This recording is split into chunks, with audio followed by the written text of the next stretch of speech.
Olá, acadêmicos. Hoje nós vamos dar continuidade à nossa aula que iniciamos na aula passada, na aula 6, né? Hoje a aula 7, é tipos de trabalho científico e normas de elaboração.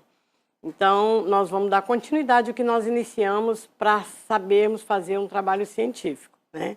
Então, nós vimos também que a comunicação científica é o principal meio de divulgação utilizado pelas áreas do saber, né?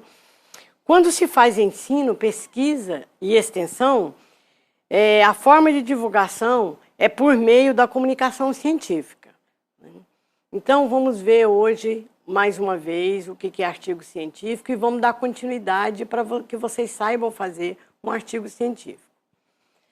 Utilizar métodos científicos aliados a uma linguagem científica permite ao pesquisador desenvolver um conhecimento chamado científico, como nós vimos nas aulas anteriores. Você desenvolverá durante a sua formação inicial na graduação conhecimentos que o auxiliarão a compreender determinadas situações, né?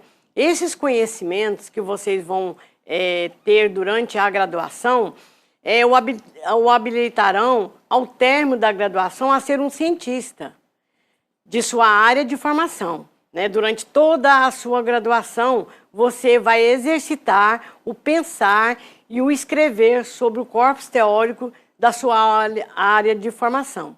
Então, durante a graduação, as disciplinas que vocês estão fazendo, as leituras que vocês vão fazer, que vocês vão ter este conhecimento que vão habilitar vocês a conseguir fazer um bom trabalho científico, né? A escrita pode ser uma viagem solitária, vocês vão perceber durante esse processo, né? Que pode ser feita em várias mãos, em alguns momentos, né? Vocês, com alguns colegas que estão fazendo algum trabalho, vocês vão fazer juntos. Mas, na maioria das vezes, né, é feita por você e seus pensamentos, pela sua leitura, pelos seus pensamentos, pelas suas interpretações. É uma conversação entre você, o seu conhecimento, percepções e práticas com os autores, com todos os autores que vocês vão pesquisar. Para escrever melhor, uma saída simples e direta. Ler mais, como nós falamos na aula anterior. É importante que vocês leiam.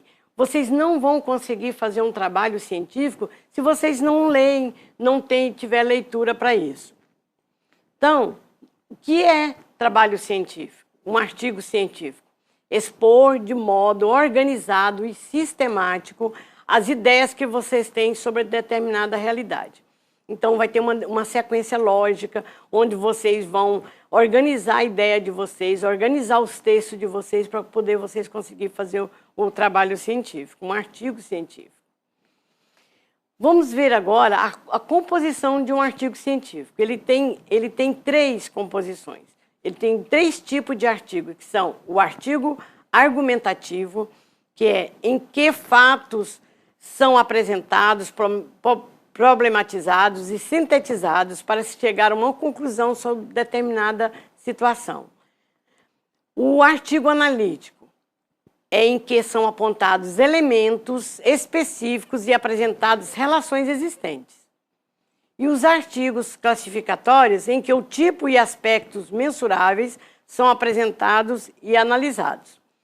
Agora, daqui para frente, vocês vão ver, vocês vão sentir mais facilidade, vocês vão aprender as partes de um artigo científico. Através dessas partes, vocês vão conseguir tranquilamente fazer um artigo científico. É só prestar atenção no que nós já falamos nas aulas anteriores, né? Prestar atenção em cada parte deste artigo, que vocês não vão ter dificuldade. Então, o artigo científico ele começa pelo título, né? É o primeiro elemento pelo qual o leitor interage com o escritor. Trata-se de uma expressão que identifica o seu trabalho, né? Devendo direcionar aquele que eu leio. Então, quando vocês vão fazer o título, tem que ser um título que chama a atenção do leitor, que pelo título ele vai saber o que é a base do seu artigo, né? Deve ser lógico, rigoroso, breve e gramaticalmente correto.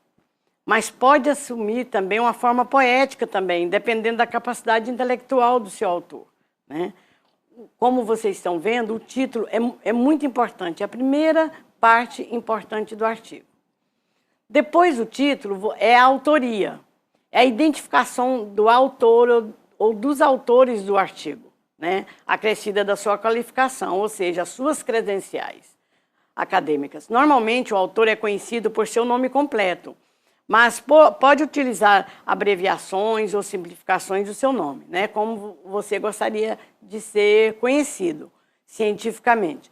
Na graduação, os artigos escritos por você devem trazer o seu nome completo para facilitar o reconhecimento. Após o título, né, e o autor, aí vocês vão fazer o resumo. Como vimos no capítulo 5, pode ser um tipo informativo ou indicativo, né? Agora é importante destacar, dentro do resumo não se pode fazer citação, né? Colocar uma frase, colocar o nome do autor, isso não se faz no resumo. É possível encontrar indicações de autores para reforçar que linha teórica usa no trabalho. Você pode colocar que o seu trabalho está sendo feito, um trabalho bibliográfico, através dos autores tais, mas vocês não vão colocar citações, né? E a citação, esse resumo, não é uma cópia, pedaços do seu trabalho. Vocês vão escrever o que é mesmo o seu resumo, para quem estiver lendo, saber que é interessante aquele artigo, que vai interessar para ele. Então, é importante que vocês prestem bem atenção na hora de fazer o resumo. Abaixo do resumo, vocês vão colocar as palavras-chave, né? Segundo a NBR, trata-se de expressões e termos que indicam com maior precisão o conteúdo do artigo. Então, são palavras que vão dar uma visão geral do conteúdo do artigo de vocês. A introdução. É aqui que você deve começar a contextualizar o assunto que deseja desenvolver. A introdução deve permitir ao leitor uma visão conjunta do tema. Ele, através dessa introdução, ele vai ver o que você colocou, o que é importante no seu artigo, né? É importante que você especifique qual o assunto tratado com clareza e o objeto de estudo. A justificativa que o levaram a escolher o tema. Por que, né, que vocês escolheram aquele tema? Por que é importante para vocês aquele tema? Né? Os problemas da pesquisa, a hipótese de estudos, né, os objetivos pretendidos, os métodos propostos e as razões da escolha do método. Então, por que eu estou fazendo esse artigo? Por que ele é importante? Desenvolvimento é o corpo do artigo. É a parte mais importante do seu trabalho, né? É onde você vai fazer a sua fundamentação teórica, né? É onde você vai colocar a sua argumentação, dos autores que vocês leram, de tudo que vocês encontram, acreditam ser importante no trabalho de vocês, né? Aí vocês já podem colocar citações, né? Mas não se esqueçam nas citações de colocar o nome do autor, a referência, né, da citação que vocês colocam. Porque senão, se você não colocar aí, não colocar lá nas referências, vai ficar como se fosse plágio. E isso é crime. Ele pode ser dividido por subtópicos ou por parte, que é interessante você fazer isso, né, dividir o seu artigo. É um momento em que você faz a descrição ao longo de vários parágrafos de todos os pontos relevantes do trabalho pesquisado.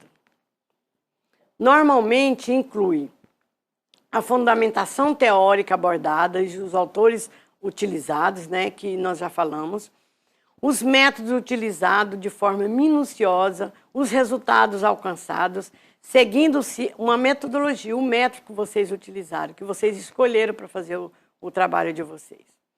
Ajudas visuais também pode ser utilizado para facilitar o processo, né? Como tabelas, quadros, mapas, figuras, né, etc.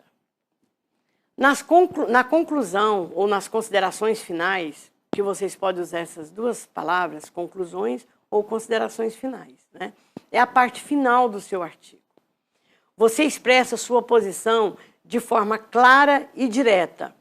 Deve conter o resultado para os problemas propostos na introdução. A conclusão não é uma cópia, pedaços do seu trabalho que vocês vão colocar lá na conclusão. É o resultado do trabalho de vocês, o que vocês encontraram, o que vocês não encontraram, né? É o espaço da síntese que foi apresentado anteriormente. Não precisa, a conclusão ela não precisa ser longa, né? Mas também não pode ser curta demais. Então, ela tem que ter os resultados do seu trabalho, tem que ser um espaço onde você vai falar sobre a finalização do seu trabalho, o que você fez e o que você encontrou. Apesar da conclusão, seu fechamento de ideias deve abrir perspectiva para novas pesquisas. Você pode colocar, através desse trabalho, podemos dar continuidade a uma pesquisa, né, uma nova pesquisa ou mesmo um trabalho de extensão dentro da pesquisa que você fez também. Por isso, indique como o trabalho descrito no artigo conseguiu atingir ou não conseguiu atingir, né, o objetivo. Qual sua relevância para a ciência e quais as limitações que o seu artigo apresenta. Nas referências, é obrigatório que sejam incluídas todas as referências utilizadas na pesquisa. É bom você estar lendo e relendo o seu trabalho e toda referência, todo autor que você colocar, você tem que colocar lá nas referências, né? Sugerimos seguir as normas atuais da ABNT. Isso evitará problemas. Se você não tiver, utilize as normas presentes em um livro de metodologia científica mais atual e indique isso de forma clara em seu trabalho para o leitor, né? Então, nós vamos aqui, nós terminamos aqui essa parte do artigo científico. Vocês notaram que não é difícil, basta prestar atenção, né? Olhar direitinho, fazer um trabalho fundamentado, né? Com argumentação teórica, com bons autores, que vocês vão ter um bom trabalho e um bom estudo. Então, procure fazer de forma lúcida, de forma que vocês consigam realmente fazer um trabalho científico, né? Que vocês já sabem como se faz um trabalho científico e isso não vai ser difícil. Então, que vocês, né, terminem essa disciplina bem e que tenham bons estudos, né? E não se esqueçam, qualquer dificuldade, qualquer dúvida, vá no fórum, faça suas perguntas que teremos o maior prazer em responder.